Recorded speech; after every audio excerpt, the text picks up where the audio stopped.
Hello friends, welcome to my channel. आज हम लोग चर्चा करेंगे शिक्षक भर्ती 2019 एग्ज़ाम में आए हुए सहायक शिक्षक के प्रश्न पत्र SEAT 2019, जो कि अभी 2023 शिक्षक भर्ती आया है। उसमें सहायक शिक्षक एग्ज़ाम के लिए बहुत ही हेल्पफुल होगा। ये कहाँ कहाँ से क्वेश्चन आते हैं, किस तरह से आते हैं, उन सब के समझ के लिए ये बहुत ज़रूरी है हल करना। तो चलिए देखते हैं। क्वेश्चन नंबर 1 है, ये बाल विकास से पहला पार्ट है, 1 से लेकर 30 तक। पहला क्वेश्चन है, शारीरिक विकास का क्षेत्र है स्नायुमंडल, स्मृति, अभिप्रेरणा, समायोजन। तो इसका सही उत्तर है शारीरिक विकास का क्षेत्र होता है स्नायुमंडल। ऑप्शन नंबर ए इसका सही है। उसके बाद दूसरा है, प्रथम मनोविज्ञान प्रयोगशाला की स्थापना किसने की? ऑप्शन है Galton, Kurt Lewin, Wundt, Watson. तो इसका सही उत्तर है option number C, Wundt. Wundt ने प्रथम मनोविज्ञान प्रयोगशाला की स्थापना की। तीसरा क्वेश्चन है, NCF 2005 के अनुसार त्रुटियां महत्वपूर्ण हैं क्योंकि वे शिक्षकों को छात्रों को दंडित करने का मार्ग प्रशस्त करती हैं। तो दंड वाला तो आएगा ही नहीं। एक महत्वपूर्ण उपकरण है जिनके द्वारा छात्रों को उत्तीर्ण और अनुत्तीर्ण के समूहों में बांटा जा सकता है। बालक की विचार प्रणाली की अंतर्दृष्टि प्रदान करती है और समाधान प्राप्त करने में सहायक होती है। छात्रों के बीच भेदभाव के लिए स्थान बनाती है। तो इसका सही उत्तर है ऑप्शन नंबर सी, बालक की विचार प्रणाली की अंतर्दृष्टि प्रदान करती है और समाधान प्राप्त करने में सहायक होती है। ये NCF 2005 के अनुसार त्रुटियां महत्वपूर्ण हैं। उसके बाद अगला क्वेश्चन है, एक कबूतर को हरे प्रकाश पर चोंच मारने के लिए प्रशिक्षित किया गया। अब यदि वह सभी रंगों के प्रकाश बिंदु पर चोंच मारता है तो यह घटना है उद्दीपन सामान्यीकरण, प्रतिक्रिया सामान्यीकरण, सामान्यीकरण प्रवणता, और डी ऑप्शन है विभेद।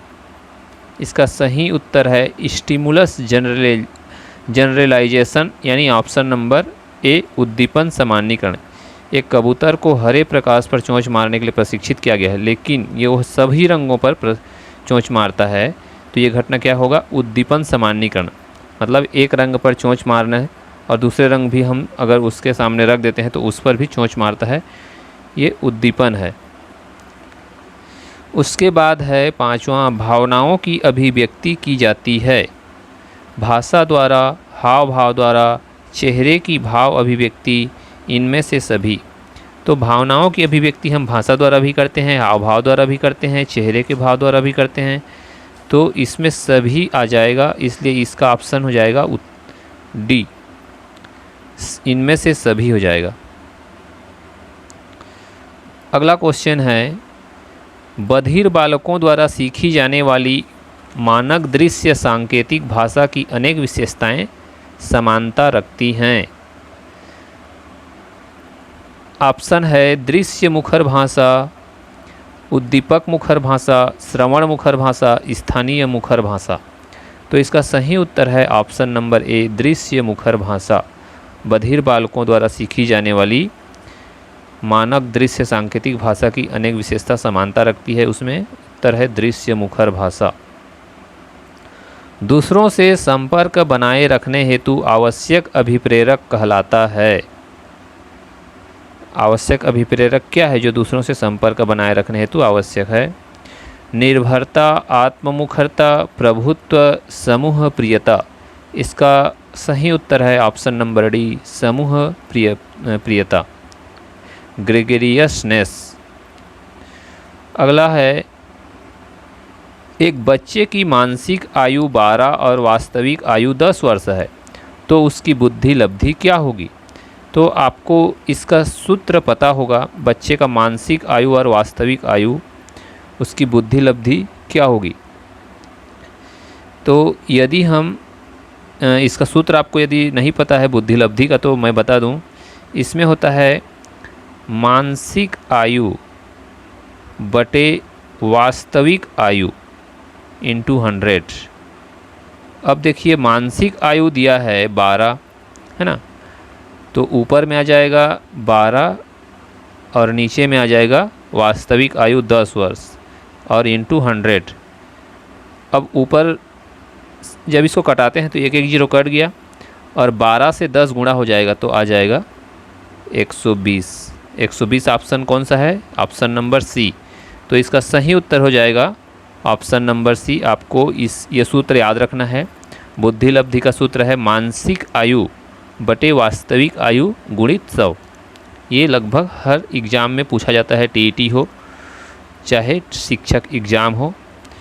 अब देखते हैं अगला क्वेश्चन। बुद्धि 7 विभिन्न प्राथमिक मानसिक क्षमताओं का युग्म है। कहा गया है बुद्धि 7 विभिन्न प्राथमिक मानसिक क्षमताओं का युग्म है। इसको किसने कहा है? गार्डनर, स्टर्नबर्ग, बिने, थर्स्टन। इसका सही उत्तर है ऑप्शन नंबर डी। थर्स्टन ने कहा था बुद्धि 7 विभिन्न प्राथमिक मानसिक क्षमताओं का युग्म है। क्वेश्चन नंबर 10 है कक्षा में अनुपस्थिति को कम किया जा सकता है। बच्चे अगर नहीं आ रहे हैं तो उनकी अनुपस्थिति को हम कैसे कम कर सकते हैं, यानी वो उपस्थित हों। तो ऑप्शन है छात्रों से यह कहना कि कक्षा में अनुपस्थित रहना बुरा है, छात्रों को दंड दिया जावे, अनुपस्थिति के तथ्य को अनदेखा करें, कक्षा को अनवरत एवं प्रभावपूर्ण रूप में पढ़ाया जावे। तो इसका ऑप्शन सरल है ऑप्शन नंबर डी, क्योंकि हम प्रभावपूर्ण तरीके से यदि पढ़ाते हैं लगातार तो बच्चे जो है ऑटोमेटिक उससे क्या होंगे, मोटिवेट होंगे, उनको प्रभावशील होगा। तो ऑटोमेटिक जो है जो नहीं आ रहे हैं उन बच्चों को बताएंगे। यदि वो एक आध दिन भी आ जाते हैं तो वो आना शुरू कर देते हैं कंटिन्यू। तो इस तरह से उनकी अनुपस्थिति को कम किया जा सकता है। 11वां है जिस प्रक्रिया से व्यक्ति मानव के लिए परस्पर निर्भर होकर व्यवहार करना सीखता है वह प्रक्रिया है। जिस प्रक्रिया से व्यक्ति मानव के लिए परस्पर निर्भर होकर व्यवहार करना सीखता है वह प्रक्रिया क्या है? समाजीकरण, भाषा विकास, वैयक्तिक मूल्य, सामाजिक परिपक्वता। तो इसका सही उत्तर है समाजीकरण। उसमें जो है समाजीकरण का भाव आ रहा है उस व्यक्ति में, यदि वो किसी पर निर्भर होकर व्यवहार करना सीख रहा है। अगला है किशोर अवस्था में चरित्र निर्माण से जो अवस्था संबंधित है वह निम्न में से क्या है? किशोर अवस्थाओं में चरित्र निर्माण से जो अवस्था संबंधित है, परंपराओं को धारण करने की अवस्था, आधारहीन आत्मचेतना अवस्था, आधारयुक्त आत्मचेतना अवस्था, स्वकेंद्रित अवस्था। इसका सही उत्तर है ऑप्शन नंबर बी, आधारहीन आत्मचेतना अवस्था चरित्र निर्माण से संबंधित है किशोर अवस्था में। तो ऑप्शन नंबर बी सही हो जाएगा। अगला क्वेश्चन है शैक्षिक समरूपता क्या है? मौलिक अधिकार, एक प्रथागत अधिकार, एक कानूनी अधिकार, और चौथा ऑप्शन है नीति निर्देशक सिद्धांत। तो इसको व्यापम ने स्टार मार्क मारा दिया था, इसका कोई ऑप्शन सही नहीं दिया था। तो ये स्टार मार्क है अभी तक। शैक्षिक समरूपता किसके अंतर्गत आता है? अगला क्वेश्चन है आरटी 2009 के तहत राज्य में बालक अधिकार संरक्षण संस्था क्या है?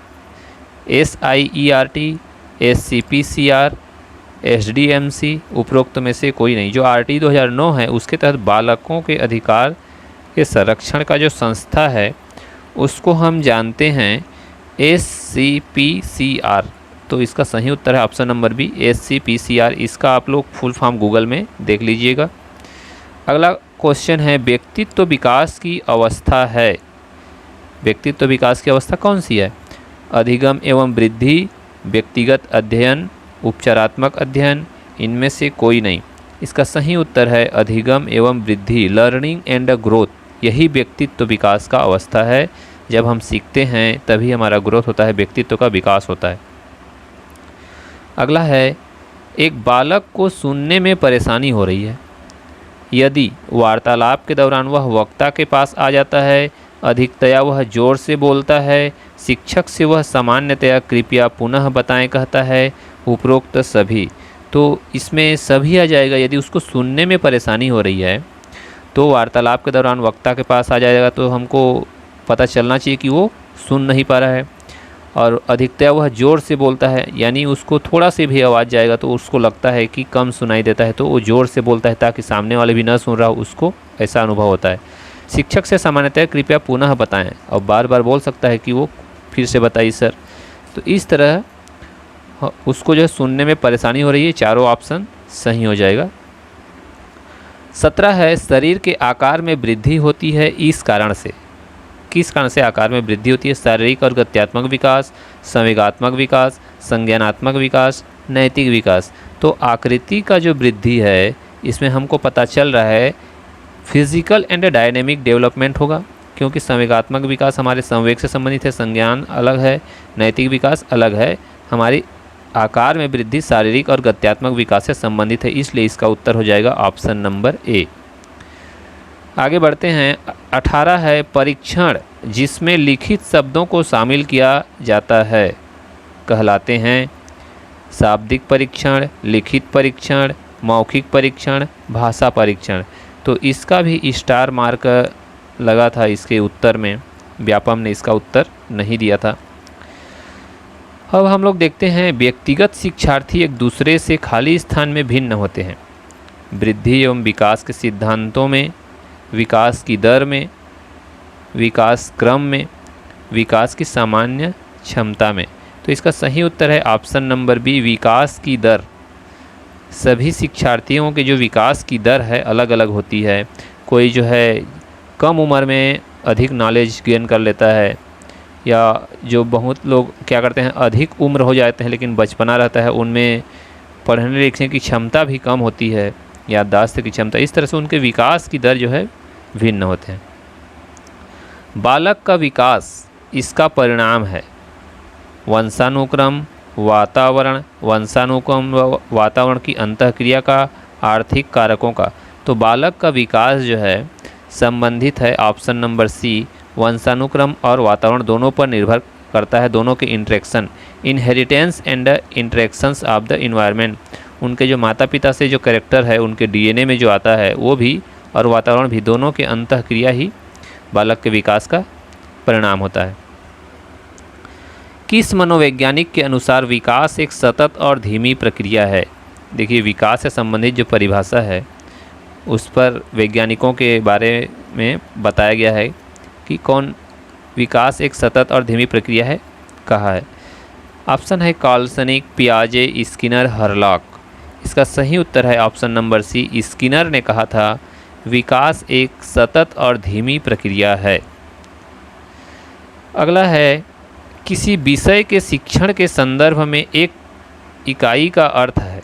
किसी विषय के शिक्षण के संदर्भ में एक इकाई का अर्थ है पाठ योजना का एक भाग, जैसे नियत कार्य की भूमिका, कक्षा अवधि में शिक्षक द्वारा पढ़ाया गया भाग, एक प्रकरण जिसे पूरा करने के लिए कुछ पाठों की आवश्यकता हो सकती है। उपरोक्त में से कोई नहीं। इसका सही उत्तर है ऑप्शन नंबर सी, एक प्रकरण जिसे पूरा करने के लिए कुछ पाठों की आवश्यकता हो सकती है।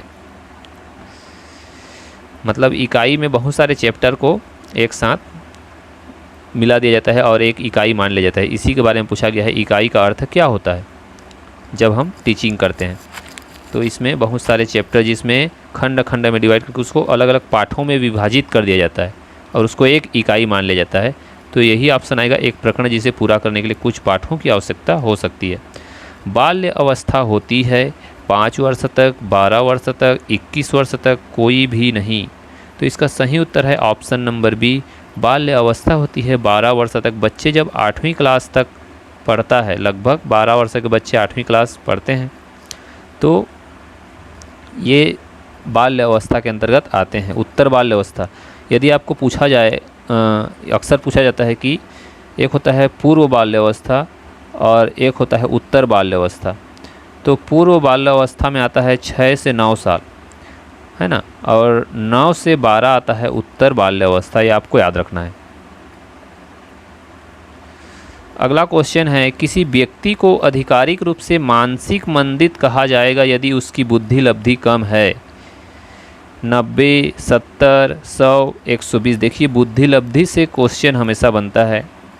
इसका सही उत्तर है ऑप्शन नंबर बी। यदि 70 से कम है बुद्धि लब्धि तो उसको मानसिक मंदित कह सकते हैं, मेंटली रिटार्डेड, है ना। जिसका IQ 70 से कम हो उसको हम मेंटली रिटार्डेड या मानसिक मंदित कहेंगे।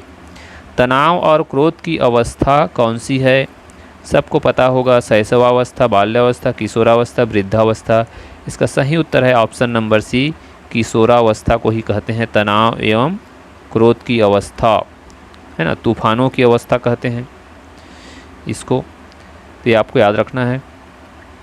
परिपक्वता संबंध है विकास, बुद्धि, सृजनात्मकता, रुचि। तो परिपक्वता संबंध है विकास से, डेवलपमेंट से। अधिगम के 3 प्रारंभिक नियम, अभ्यास का नियम, प्रभाव का नियम, तत्परता का नियम किसने दिया? देखिए अधिगम से संबंधित नियम आपको याद रखना है। V.F. Skinner, Wolfgang Kohler, Edward Thorndike, Ivan Pavlov. इसका सही उत्तर है option number C, Edward Thorndike ने दिया था, है ना। प्रारंभिक नियम सीखने के, अभ्यास का नियम, प्रभाव का नियम, तत्परता का नियम। ठीक है, अगला है option question number 28। Lawrence Kohlberg विकास के क्षेत्र में शोध के लिए जाने जाते हैं। कौन से क्षेत्र है विकास का जिसके लिए जाने जाते हैं? किस चीज़ के लिए इन्होंने शोध किया? संज्ञानात्मक विकास, शारीरिक विकास, भावनात्मक विकास, नैतिक विकास। तो कोहलबर्ग जैसे ही आपको याद आता है, आपको याद रखना है नैतिक, है ना। लॉरेंस कोहलबर्ग ने इथिकल या नैतिक शोध के लिए जाने जाते हैं।